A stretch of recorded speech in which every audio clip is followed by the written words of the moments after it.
Ever heard of time? Yeah, me neither. Oh wait, you have heard of time. Okay, what is it then? This question might seem trivial at first, but physicists have been defining and redefining time since the beginning of physics, and they still don't really have an answer. Well, they have a few answers, but they haven't agreed on an answer. In this video, we are going to talk about time, how physicists view it, and how differing understandings of time led to one of the most famous paradoxes in physics, Hawking's black hole information paradox. This video is actually one of a series of videos about time. 2 videos. Is that a series? Is 2 videos a series? Anyway, it's one of 2. So today we're going to be defining what time is and discussing why physicists struggle with defining it, what kind of paradoxes it led to, as I mentioned. And then next week, we're going to look at timekeeping, so thermodynamic clocks, keeping track of time, and what happens when humans lose all sense of time. Hello, welcome to Brain Noises. I am Chloe, science communicator and recovering physicist, and on this channel we talk about the thoughts that pass through my mind, generally relating to physics, but I cannot make any promises. So if that's something that you think you might be interested in, then please subscribe. Don't know why I'm holding my t-shirt like that.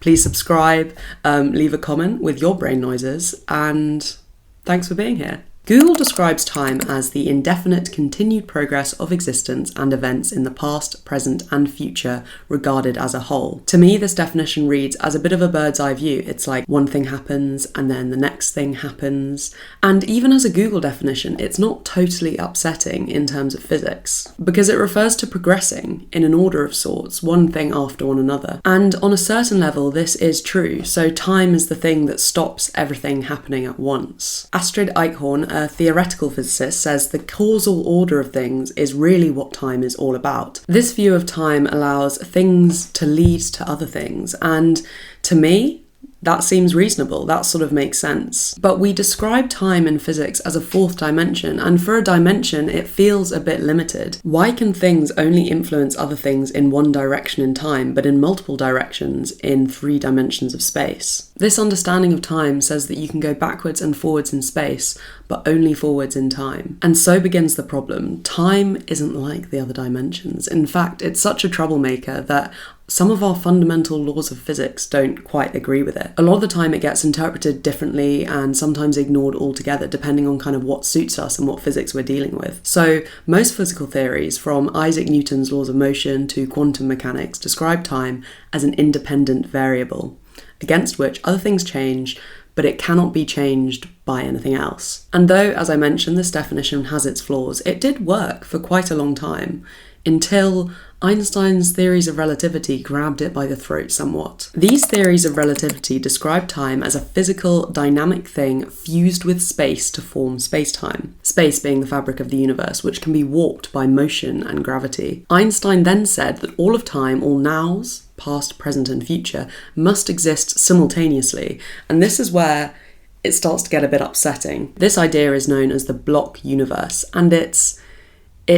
quite something. It definitely doesn't agree with Google, and instinctively it's just a really weird thing to conceptualize. The idea that everything happens at exactly the same time feels... I don't even know how it feels because it seems so ridiculous. But there is more. Einstein's theory of relativity also implies that time itself had a beginning and maybe even an end. So there is no eternal timekeeping device ticking outside of the universe, which is what quantum theory implies and relies on, because that source would then have to exist outside of space-time itself. And so these differing ideas of time form a very central part of the divide between Einstein's theory of relativity and quantum theory. And it's where a huge amount of the drama in the physics world resides. So we now know what time is, or at least some of the things that time are, or some of the things that time could be, but it's theory dependent. And in some contexts that's sort of fine, but overall it's a pretty big deal. Let's talk a bit more about this relativity quantum theory divide. Let's talk about Hawking's black hole information paradox. And yes, it is as boggling as it sounds. If you play a video clip backwards, it's kind of funny.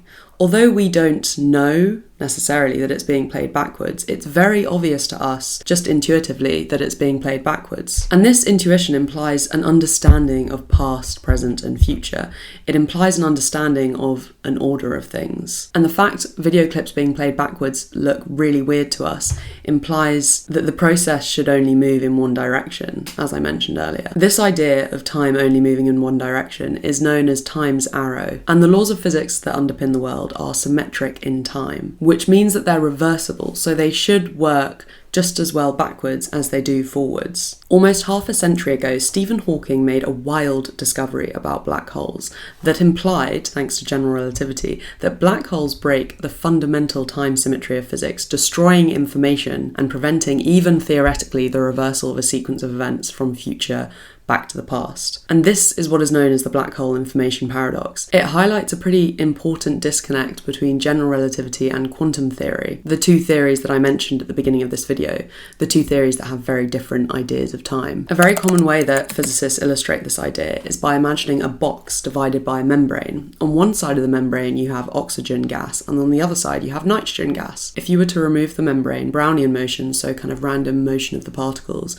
would cause the oxygen and the nitrogen to diffuse and kind of mix into one another. At a glance, this feels like an irreversible change. By looking at the oxygen and the nitrogen in this mixed state, you wouldn't be able to understand what the initial state was, which side the oxygen was, which side the nitrogen was. But if somehow, hypothetically, you knew every detail about every molecule that was in that mixture, so where it was, what direction it was going in, every piece of information about it, you could technically use the laws of physics to go back and work out where it started. This is a demonstration of the reversible laws of physics that I mentioned earlier, and it implies that the arrow of time, the thing that says stuff only moves forward in time, doesn't really exist at a molecular level.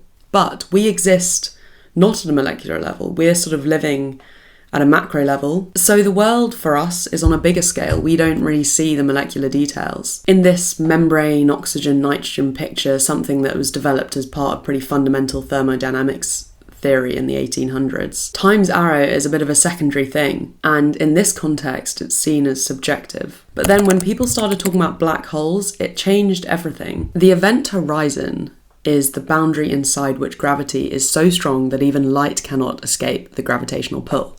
If you are watching this video, you're on this channel, you probably know about event horizons because they're one of the key things that defines a black hole. They're one of the things that explains why a black hole is black, because light cannot escape and find its way to our eyes back from it. And because nothing can go faster than light, this idea that light can't escape the event horizon implies that anything crossing the event horizon is irreversibly lost to the outside universe, because if it crosses it, how is it going to get back? General relativity also says that in the heart of a black hole we would find a singularity, an infinitely warped edge or boundary of space-time where the laws of physics break down.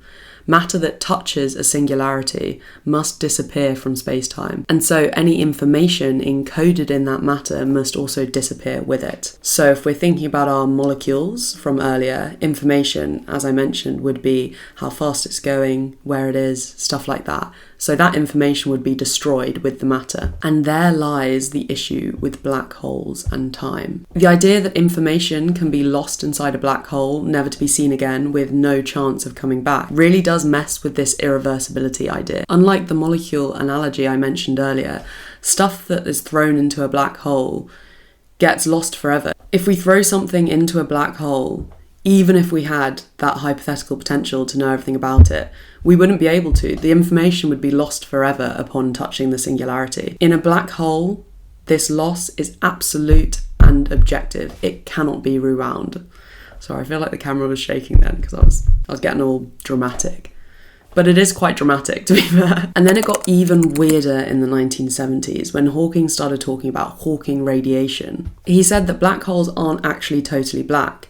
They emit a faint glow known as Hawking radiation. This radiation slowly sucks energy from the black hole, so black holes actually shrink over time, over a very long period of time, but it does happen. It's already feeling a bit icky with information being lost into a black hole, but another layer of ickiness is added when we consider the idea of a black hole shrinking into nothing, and we wonder, where has that information gone? If black holes do eventually totally disappear, what happens to the information that we lost inside of it. And this is the basis of the black hole paradox. In one sentence, the laws of quantum mechanics say that information cannot be destroyed, but general relativity, by introducing black holes, apparently says it must be. And the issue is that these theories are pretty long-standing, and this is why we talk about unifying the two theories. Even just this wording implies that it's not really about choosing one theory over the other or destroying the theories. It's about bridging that gap. Entropy, entanglement, wormholes, quantum gravity, they've all been part of the discussion around unifying this theory, around solving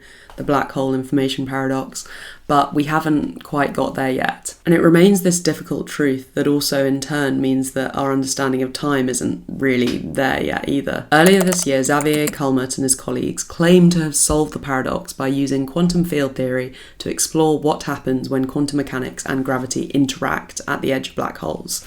When they applied quantum mechanical corrections to calculations of stars evolving into black holes, they found that these tiny corrections required information to escape the system along with Hawking radiation once it had become a black hole. But like a lot of the time with physics, our capacity to actually measure quantum information just isn't there yet. It's far beyond our current capabilities, so the idea of actually testing this theory or observing it is just not possible right now. Anyway, it's an interesting one, so I have actually linked the paper in the description if you want to have a read of it. I think it was from like February, March this year. So that's our introduction to time and the famous black hole paradox. I hope you learned something. I hope you enjoyed watching this video. What do you think? I feel like with unification and this paradox, it feels like Medusa, like you cut off one head, two heads come back. So I'd be interested to see if we genuinely solve it or if we just like answer questions that create more questions. But isn't that just the whole of physics, really? So anyway, come back next week for a slightly different angle on time. I hope you enjoyed this video. Thank you for watching. Goodbye.